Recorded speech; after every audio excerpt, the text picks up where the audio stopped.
Hey, friend, and welcome back to another episode of Artworks for Teachers. I'm your host, Susan Riley, and today we're going to be stepping into the future. Not too long ago, I was on a Delta flight and down to Florida, and it was, I really appreciate that they now let you watch a video for the safety briefing. It's less awkward than trying to watch that poor person up in the aisle.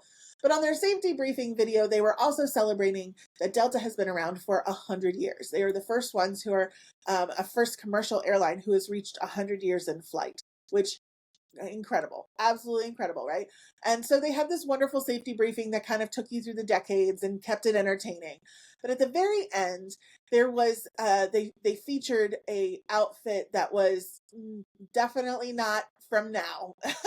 And it showed you outside the plane window with other planes flying, and it looked very futuristic.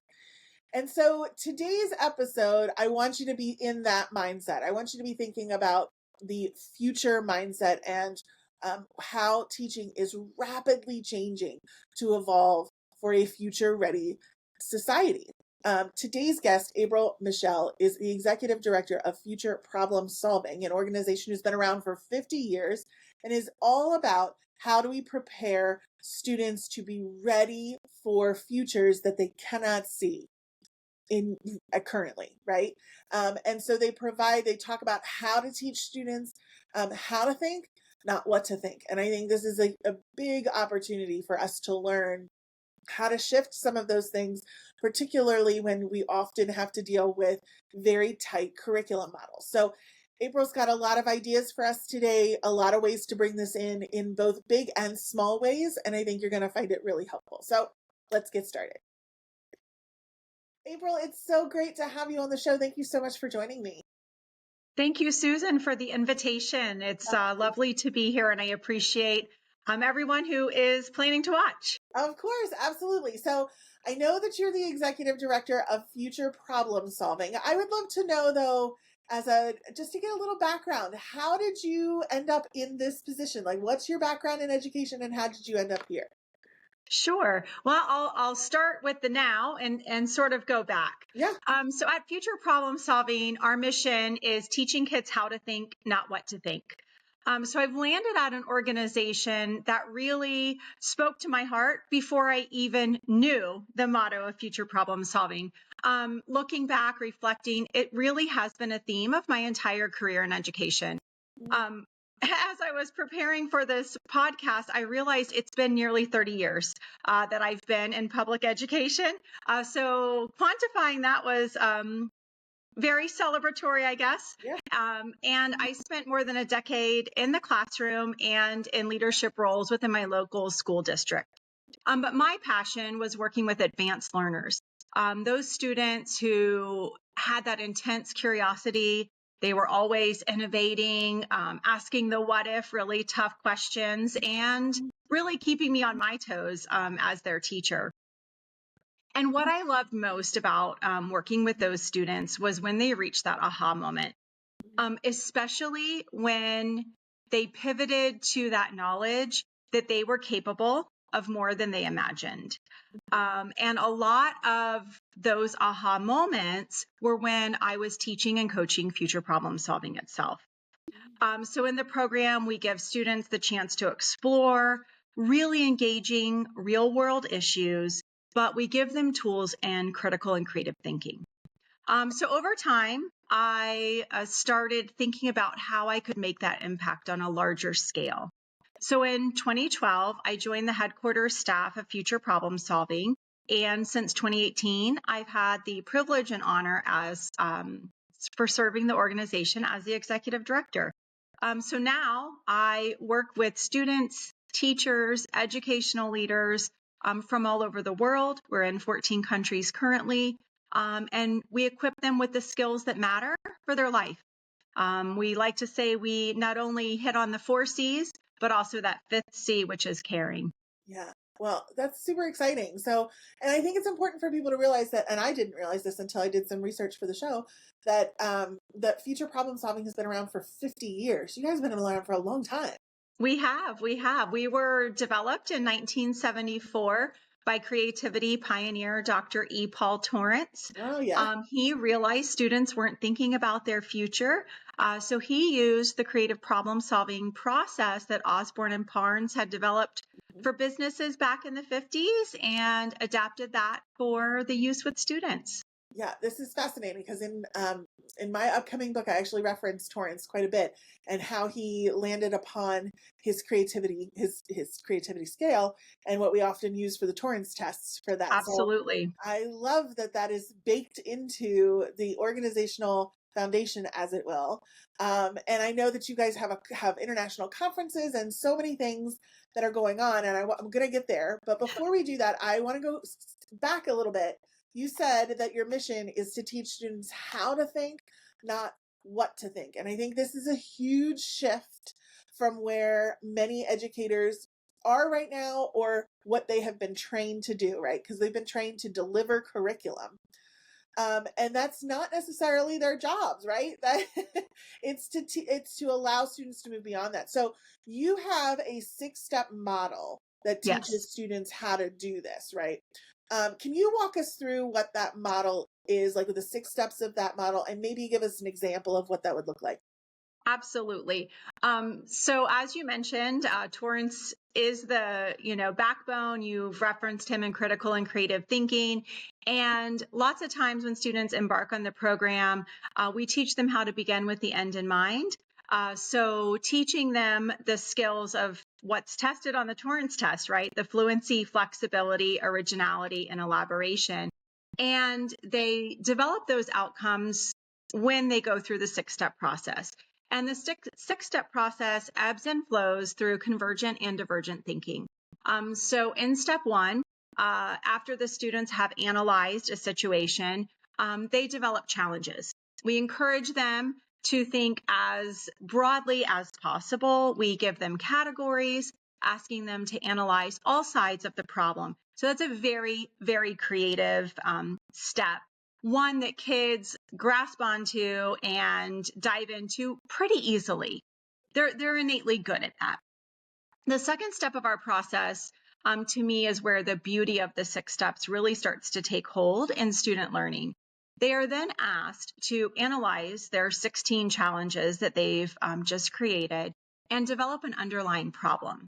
So they now apply that convergent thinking. They take all those ideas and they analyze them. And the students determine which one of those challenges has the greatest significance and scope on the problem they're solving, and they develop an underlying problem that frames out the aspect they want to solve.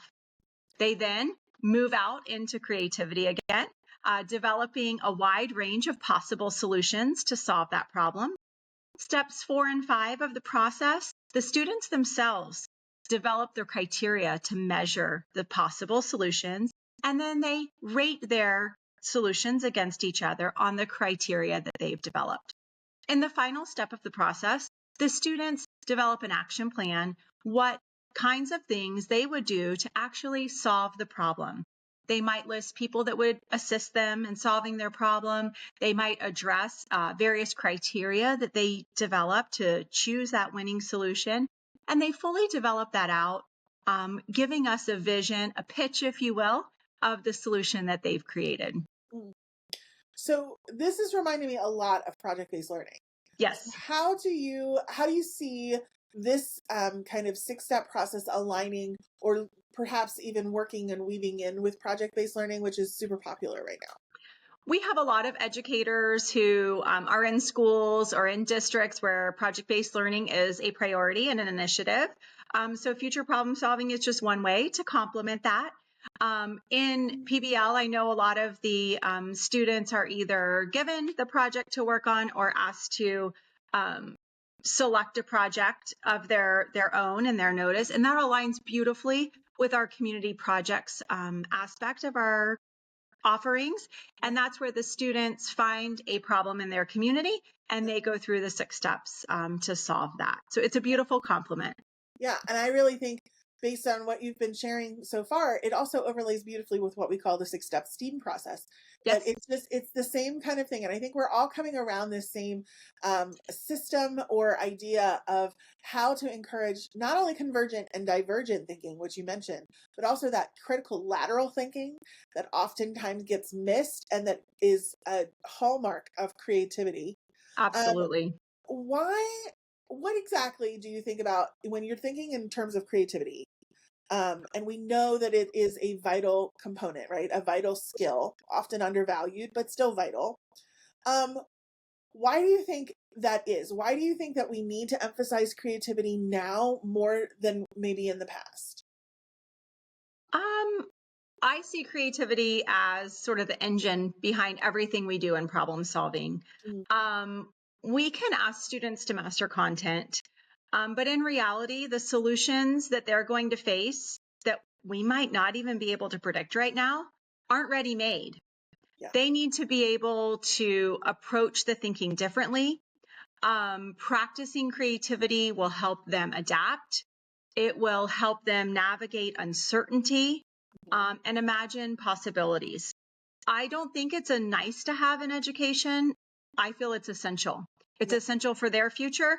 And quite honestly, it's essential for our future because they're going to be the ones taking care of us. They are the next generation, and we truly need them.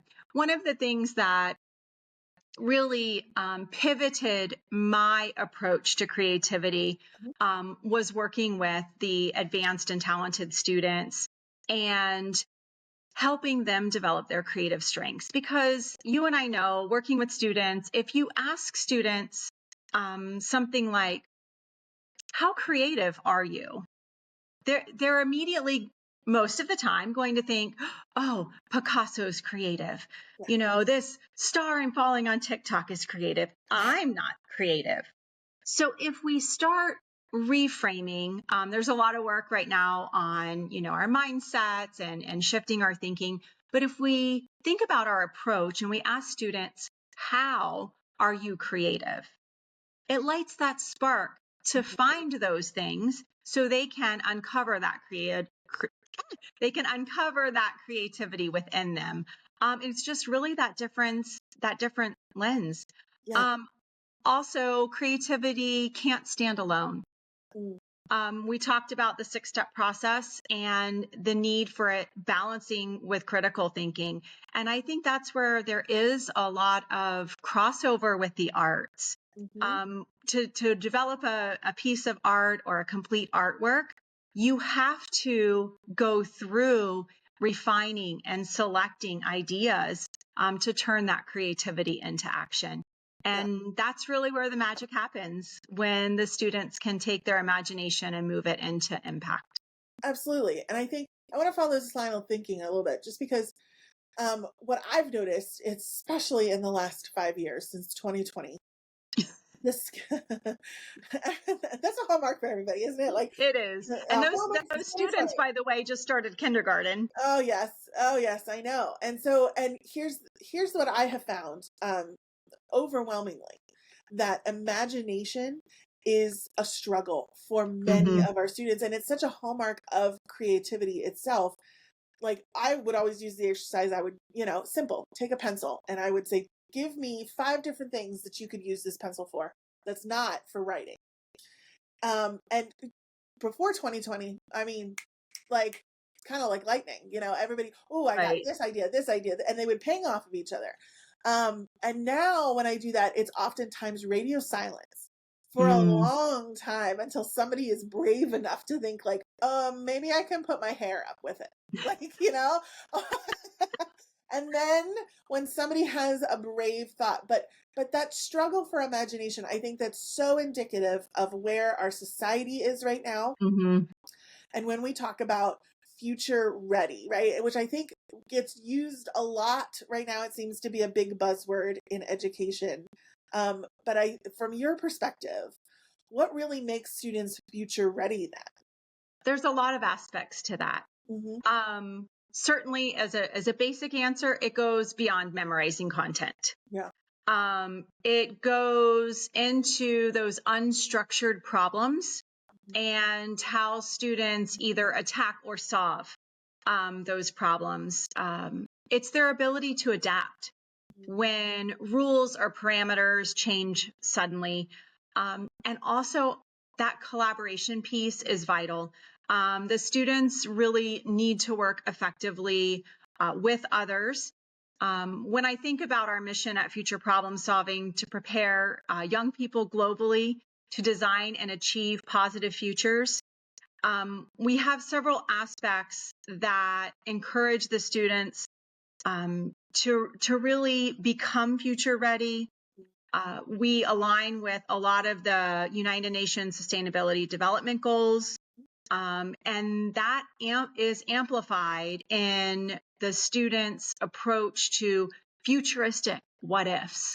We used to call our future scenes fuzzies.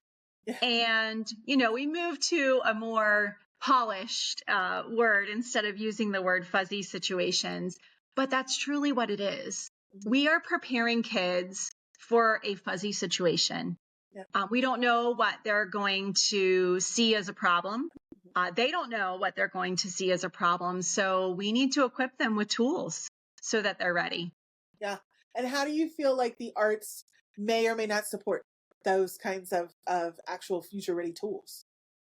Well, imagination, empathy, persistence. So when you have students working in the arts and they can step into another perspective, they can envision a new possibility, and they keep refining their ideas until it works. That develops that, resilience. That helps students be prepared for that uncertain future. It helps students take risks, helps them to iterate their ideas, their creations, and to collaborate and communicate in those powerful ways that are going to translate into real world problem solving. Yeah, I love this idea of building resilience and refinement, and curating, the idea of, being able to take a ton of ideas and know what's most important and kind of carve away till you get to the gold, which is so important right now, especially with all of the AI tech that is available. Everything is at your fingertips, right? Yes. I also think with AI being so prevalent, and as well as a slew of other tech advancements that are going on. Every day you turn something on that's, when did that happen? That's revolutionary, and that's just like another day, right?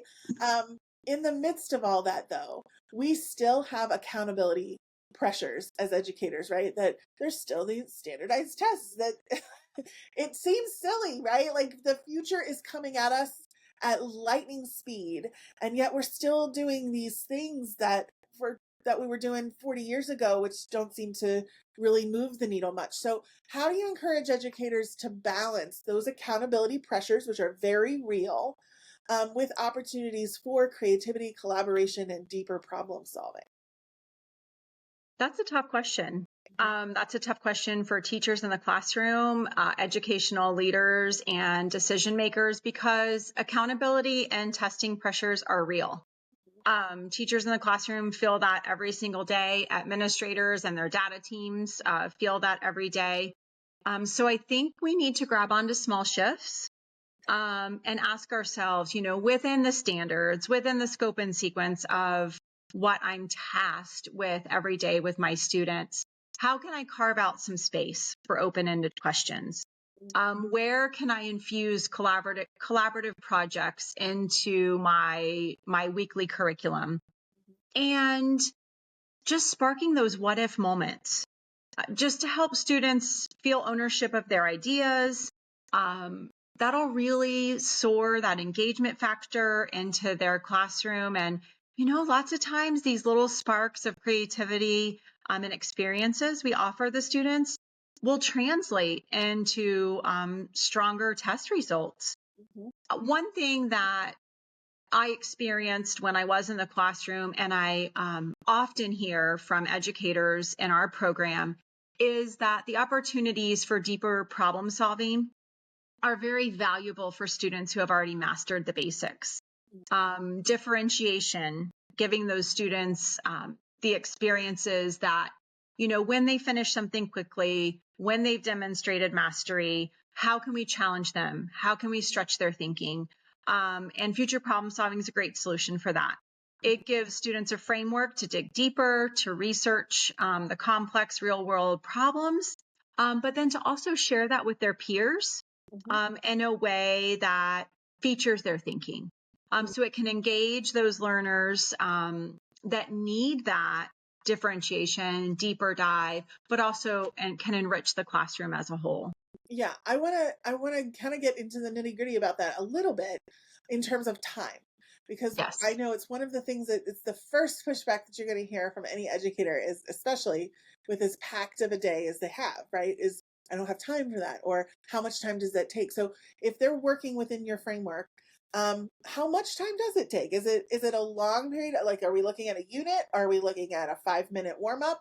What are we looking at? So we have a wide range of academic and competitive offerings that can truly be adapted to fit the day. For instance, you mentioned the pencil activity, right? So that's a perfect way to teach students about thinking fluently and flexibility, right? Yeah. So you have 5 minutes to line up your class for recess, and you say, when you have an idea of how to use this pencil differently, you can line up for recess.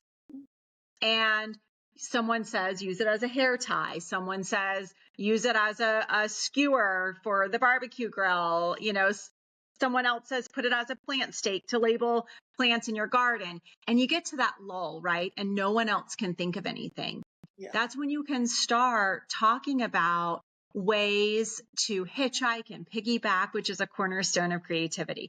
Okay, we had ideas for gardening, we had ideas for cooking, and we had ideas for beauty and fashion. Can anyone else think of a way for beauty and fashion? Mm. Oh, yes, it can help young kids learn how to tie their shoe because they'll put the pencil down and help the laces line up. So we can sneak those things in, even in little 5-minute increments, like, lining students up. Or, perhaps you have those learners that if you're doing pre-tests on content mastery and you have students who, demonstrate mastery on a pre-test, is there a reason for those students to go through the scope and sequence of content when they've already demonstrated mastery? Right. We want those students to stay engaged. Yeah. So if we were to provide them with research on a topic and with the framework for the 6 steps, those students could work on that because they've already demonstrated the content. They could have that differentiation activity and really provide them with a way to stay engaged academically. I love that. I love that idea so much. And I also think I really enjoy that you focused on advanced learners, because so many people don't. We're so focused. And I saw this a lot with arts integration, a lot with STEAM. It's one of the things that I would see teachers really focusing in on the middle, Mm-hmm. raising up the students who really need this extra support, and maybe even focusing on, once you get to the middle, being able to get everybody. But those advanced learners were often left behind, Mm-hmm. and to the frustration of both the learners and the teachers and the parents, right, to everybody. And I love that this kind of brings them in and gives them a different um, point of view, or a different way of engaging with the same content that you're still teaching with everybody else through that tier 1 instruction, which I think is so important. We're currently running a topic right now on rising sea levels. I love that. Very with other standards in science, right? Yeah, of course. So students that might be ready for something different, and differentiation being different, right? Not more. Right.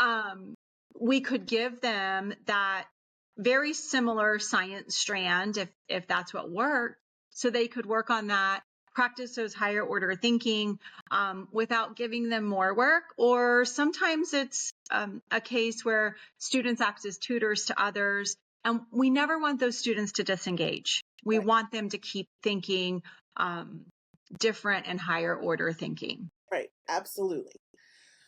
So you've seen, I'm sure, countless students go through the future ready, future problem solving frameworks and everything in the process. Is there a story of a student or a team whose creative solution is really surprised you in some way that maybe showed you what was possible if you give kids the space to think about things like this? Oh, there's thousands.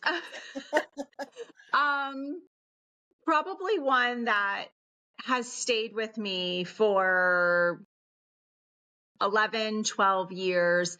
We were visiting some schools in New Zealand, and there were some schools that had adopted future problem solving schoolwide. And we met with a group of students and we sort of interviewed them, asking them about their project that they were working on, how they selected their area of concern, what they wanted to work on within their school. And I think it was the care through problem solving that these students demonstrated. They had a deaf and hard of hearing class within their school. And whenever the alarms would go off, those students were really negatively impacted because they were confused and didn't know how to react because the alarm was sounding and they couldn't hear it. So it caused a lot of stress. So these future problem solvers created a visual alarm, and they were learning in their science and technology class all about the Raspberry Pi technology. So they took what they were learning in their content and they applied their critical and creative thinking to develop a visual alarm system. And they had the Raspberry Pis, one for each of the desks for the students who were in the deaf and hard of hearing class. And they installed a small little red light bulb. And anytime, and it was connected to the school's alarm system. So anytime the school-wide alarm went off, that red bulb went off on the student's desk so they could see that. Yeah. And it just really created an environment of inclusivity for all the students. It asked students to think outside their own reference and just really demonstrated how improving the life of their peers and having that empathy and caring could really give back to their school community. Yeah. Wow. What a powerful story. And They were just great kids too, right? just so excited and energizing, and they've really stuck with me. But like I said, last year at our international conference, we had projects that ran the gamut of reducing vaping to reducing bullying. We always have a lot of projects on environmental impact, pollution, reducing waste and things like that. But and always very impressive. Oh, I love this. And I love that it also encourages our students to know that they can make a difference no matter what their age, who they are, what their background, that everybody matters. Everybody matters. And everybody can do something, which is something that I think sometimes we forget, so I appreciate that as well. So, well, April, for listeners who are inspired as I am by your work and the mission of the Future Problem Solving Group, what's the best way to stay in touch and how to find out more information? They can contact me on LinkedIn. We have a website, fpspi.org. In traditional education fashion, right? Acronyms, alphabet soup. That's But right. you can just Google future problem solving. We have a library on YouTube. We're very active on Facebook and Instagram. I'd love to hear from you. We have stories, testimonials from, as you mentioned, our 51 years of existence from our alumni. We have introductory resource lessons, ways to get involved.